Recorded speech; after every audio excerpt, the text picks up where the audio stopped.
কদিন আগেই হইচইতে মুক্তি পায় ডাইনি ওয়েব সিরিজটি, যাতে মুখ্য চরিত্রে অভিনয় করতে দেখা গিয়েছে মিমি চক্রবর্তীকে।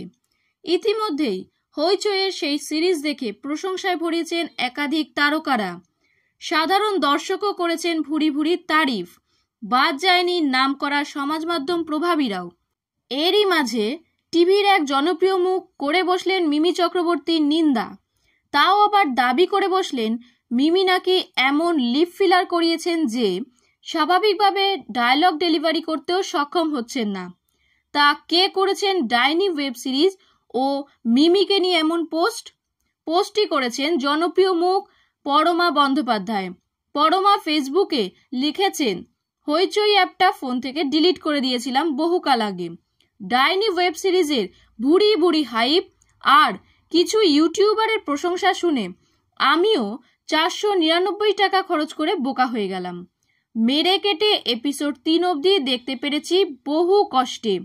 তারপর ব্যাস আর না।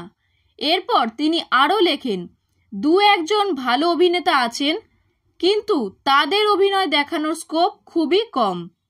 প্রধান অভিনেত্রী এত বেশি লিপ ফিলিং করিয়েছেন যে ডায়লগ বলতে গিয়ে ঠোঁটটা খুলছেও না ভালো করে। ইনি একসময় গানের ওপারে সিরিয়ালের পুপে ছিলেন। আমরা এর আদাতে মুগ্ধ হতাম। ভাবতেই কেমন লাগে। এমনকি ডাইনি ওয়েব সিরিজকে তিনি তুলনা করেন যাত্রাপালার সঙ্গে। লেখেন, সিরিজটা যতটুকু দেখলাম খুব জঘন্য লাগলো। যাত্রা টাইপ, সামাজিক পালা। যাদের হইচইয়ের সাবস্ক্রিপশন ফুরিয়েছে, ফাঁদে পড়ে এটা দেখার জন্য একটি পয়সাও খরচ করবেন না।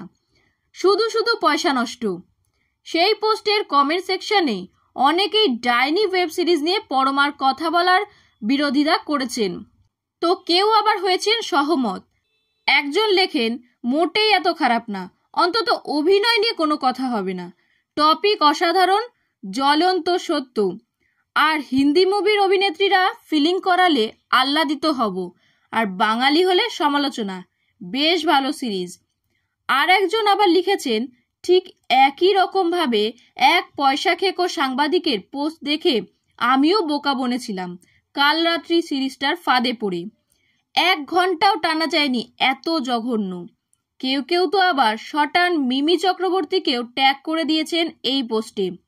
প্রসঙ্গত, পরমা বন্দ্যোপাধ্যায় একজন বাঙালি গায়িকা এবং টেলিভিশন উপস্থাপিকা। অতি জনপ্রিয় একটি গেম শো রোজগেরে গিন্নির উপস্থাপিকা হিসেবে পৌঁছে গিয়েছিলেন ঘরে ঘরে। কিন্তু মিমির মতো এমন একজন নামজাদা অভিনেত্রীকে কটাক্ষ করতে গিয়ে ট্রোলারদের শিকারে পরমা বন্দ্যোপাধ্যায়। যদিও এই পোস্ট নিয়ে অভিনেত্রী মিমি চক্রবর্তী কোনো প্রতিক্রিয়া জানাননি।